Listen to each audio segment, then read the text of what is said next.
Hi guys, welcome back to the channel. My name is Adam, and in today's video we're actually going to be discussing how you could potentially save a six-figure sum in only a 12-month period.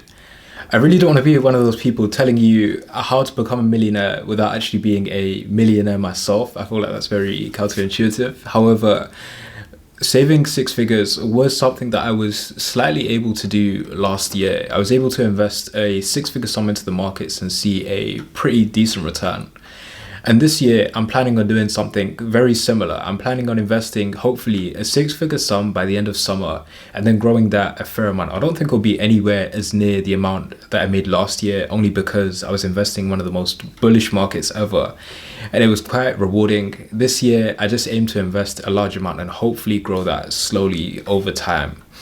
So far this year, what I'd done was I'd invested about £20,000 into a private equity investment. I've recently just become a private equity investor, and I'd had a really good company opportunity to actually invest in and gain ownership of a fraction of that company. As well as this, I'd also invested into my stock ISA. So every year, the UK tax year starts on the 6th of April and ends on the 5th of April the following year. And this essentially for me is just like a new year. Hence why, it being a month into the tax year, I think I've invested a total of about £30,000. So 30,000 in the new year, new tax year. And in terms of my stocks and shares ISA, I think I've invested maybe just under £10,000 into this. And so if we, I guess, keep our consistency, then yes, we will reach the six-figure mark by the end of summer. But again, I feel like I'll probably dip the next month and then increase in months after that, as next month I aim to invest about 10k into a new business venture. I'm actually turning a online dropshipping store I had into a full-fledged retailer. And so that's sort of my story in aiming to, again, save six figures. And I've got 5 ways in which you could potentially do the same too. First tip of advice that I'd like to give people is taxes. In the UK, we actually have a number of tax advantages that I just don't believe people in my age range, me being 19, people aged 18 to maybe even mid-20s, maybe even older than that, don't take advantage of. So if you are employed, your employer most likely pays you after tax is already deducted from your salary, therefore not allowing you to write off any expenses that may actually class as business expenses. So you may have a car to drive to work, a phone which you use for calls, a laptop which you just use day to day for work purposes. And so I would contact your local HR department and see if there are any salary sacrifice opportunities. With salary sacrifice, what it actually allows you to do, you actually use to travel to and from work. Maybe even a work phone, which you use for calls, laptop, which would be used for day-to-day work, etc. And salary sacrifices are actually offered by quite a lot of jobs, and we just don't realize. So it may actually be worth contacting either your local HR department or even just a manager to see whether salary sacrifice is actually available at your workplace. This would allow for any expenses to be deducted from your salary prior to having taxes and national insurance already taken off, which makes it better in terms of tax purposes. We also have ISAs. ISAs allow us to save and invest in a tax-free bubble, and we usually have an allowance every year. Again, I'm not a qualified financial advisor, so please do go and get in contact with the one, or even search online and see what ISAs are best for you. I actually invest in the stocks and shares ISA myself, and I wish I found out about them sooner. I think I'd started investing heavily into one in November of last year and actually maxed out over like a couple of month period. And if I'd known about it earlier, I would have been able to get some great stocks in early and have really great tax advantages, and I'd completely missed out. And third, I would like to say, in terms of taxes, just learn about different tax rules for whatever it is you're doing, whether it be running a business and being able to save taxes on, I guess, day-to-day business expenses, and definitely get in contact with an accountant. A good accountant can save you a lot of money.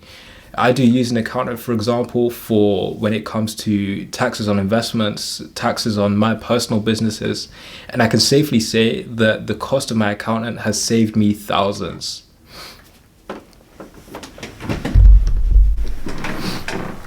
Tip 2. Tip 2 is arguably the most important tip out of them all in terms of, I believe that there's two options if you want to be able to, I guess, save more money, and that is to either make more or spend less. And I believe that some people take frugality to an extreme, and you don't ever want being frugal to affect your mental state or even your health. And likewise, being frugal can take up an amount of time. If you're searching online trying to find the cheapest item, etc., and you'll find yourself doing that constantly for, I guess, every purchase, every scenario in which you can kind of cut down the expense, although that is good in terms of saving more, it can also have a negative impact whereby that time could be used to generate a skill or even start a business which could then generate you more income. And then there would be no need to be frugal in that sense. And so tip 2 is starting a skill or having a side hustle that can generate you an income, and a good income if that. Starting a skill could be anything such as coding, such as plumbing, or even just any sort of skill, even trading, that can generate you an income. And with a job pays you after tax has been deducted. When you're starting a side hustle or you have a skill which generates you an income, that is your own business. You'd class as self-employed or even start through a company. And so you'd pay yourself after business expenses has already been made. You'd pay tax on your taxable profits and not your entire revenue.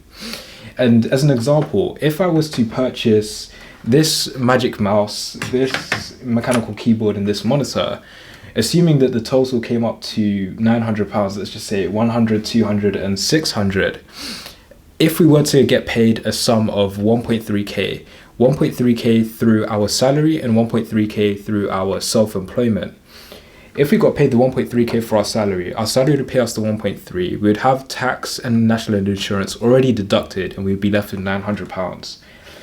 Roughly, we paid £900 for all of this, we're left with £900. That would bring our net income to zero after our business expenses, and these would be used for the purpose of business. Whereas if we'd then gone self-employed, we would deduct the £900 from our total 1.3 thousand, and then we'd only be left with about £400 left, and we would pay tax on that amount only. And so this is where the benefit comes in to having side hustles rather than having a salary. And there's nothing to say that you can't do both. I personally do both. I work in finance and I also have my businesses. I trade, I invest, and I have all of the advantages combined. And so there's definitely a benefit in having a fixed income, be able to progress in your career. If you feel like you need something extra, or you just have an interest that needs to be fulfilled, then definitely fulfill that with a business. Definitely pick up more skills, and those skills may even benefit you in the workplace as well. The third tip is being able to scale. So scaling doesn't just mean in terms of businesses, in terms of side hustles, as that would need a lot of planning, preparation, and maybe even marketing, which is quite a large expense. But do look into reinvesting back into your business, as this is, I guess, the only way in which the business will grow. But this is also in terms of having a job. No doubt a few people watching this may work in retail, may have jobs whereby they can't progress, and even jobs where they can progress. And just make sure that you are actively looking to progress in your role. If you're working in retail and the pay is stagnant and there isn't really much opportunities to grow, then maybe look into other vacancies whereby they maybe pay more by a couple pounds per hour, if your goal is to be able to have more income to save and invest. And also look for roles whereby you can progress, whereby you can actually get a better pay year on year, whether that be with more qualifications, with more experience, or even picking up your own skills to be able to just be like, look, I'm looking for a raise. What can I actually do? What skills can I pick up? Whereby there may be a vacancy in a higher level, a more managerial level, or even just a level in a different department whereby there is room for progression. And when it comes to your business, do look for ways in which you can scale that business. If your business is for example, I think we previously spoke about plumbing or something of that sort. Could you maybe take that online and pick up more clientele? Is there something about your business that's different, a USP which you can really capitalize on? And actively look to grow your business. That is something that when I started out, I became very complacent. So I became new to money and a lot of it. And so what I would do, I guess from the age of, I think 16, 17, there are even pictures on my Instagram whereby I would get income in and it would go out in terms of expenses. I would go shopping in Louis Vuitton, all of these other designer outlets, just buying things that are absolutely useless to me now. And it's most definitely a guilty pleasure. And I still do make those types of purchases, but all within moderation. Tip number four. Tip number four is having multiple bank accounts. So having multiple bank accounts for me allowed me to be more disciplined. And I actually have quite a few of them, and I'll read them out now. So I have everyday investments, which is more my current account, whereby if somebody was to openly suggest an investment to me and I had money in my everyday investments account, then I would simply just take it.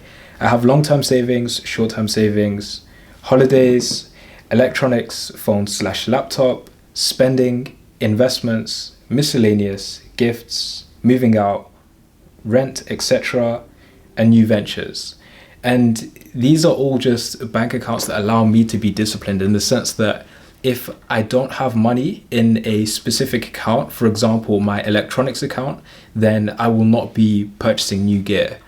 And for this, it just, again, allows me to be disciplined in the sense that prior to, I guess, having multiple bank accounts and actually being disciplined as I am with my money now, allowed me to be able to actually save these sums of money. As I feel like if you were to drop £100,000 to me a few years ago, I would simply just allocate maybe even 10 or even 20% of that to spending, which is ridiculous in comparison to the amount that it actually is. And so now that amount would be reduced to almost nothing if that was the case to date. And most of my net worth is actually tied up into stocks and other investments for the same reason. I genuinely don't need the money. I don't need that amount of money in an account which is meant for spending. That amount barely has it barely exceeds the £1,000 limit these days.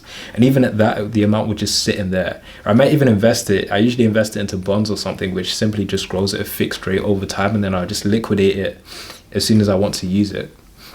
And so that is number four in terms of being disciplined and potentially being open to the idea of having multiple bank accounts. I get that it could be overwhelming having such a large amount of money in simply one account, and it would sort of just be one of your guilty pleasures popping into your mind and just being like, you know what, let me just take a few hundred or a few thousand from the amount. Fifth and the final tip I wish to give everyone is planning. And when I say planning, I mean planning for the future. And planning for the near future at that, as planning for a 5-year period and seeing where you want yourself to be in 5 years is, I believe, too much of a long timeline, and you may not actively be working towards that goal on a regular basis. Not so that you need to be actively working on it every day, because balance is necessary. Again, you don't want to overwork yourself and that leads to burnout or even a change in your desires, but more working on a even bi-weekly basis or even a monthly basis, but just making sure that you're doing something to help achieve your goals. However, making goals on more of a 6-month basis is more realistic in the sense that you can then be able to have your overall goal, but then have little small steps to take in which you would need to essentially reach the end goal of where you see yourself being in 5 years.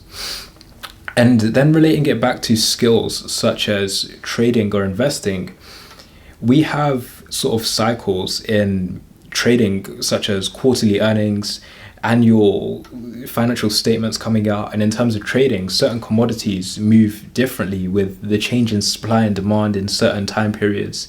Even in certain weather climates, we may have commodities actually changing in price, in demand, due to, I guess, the effects of, it might be the warming or cooling in certain countries. And these are all things in which can play a part on our overall trading performance. And being able to have this long-term outlook, but not too long-term, and short-term outlook, but not too short, would therefore allow us to have all of this factored in so that we can have the best result for ourselves. And that's my 5 tips on how you can potentially save 6 figures. Again, if you have any other ideas, please do mention them in the comments below.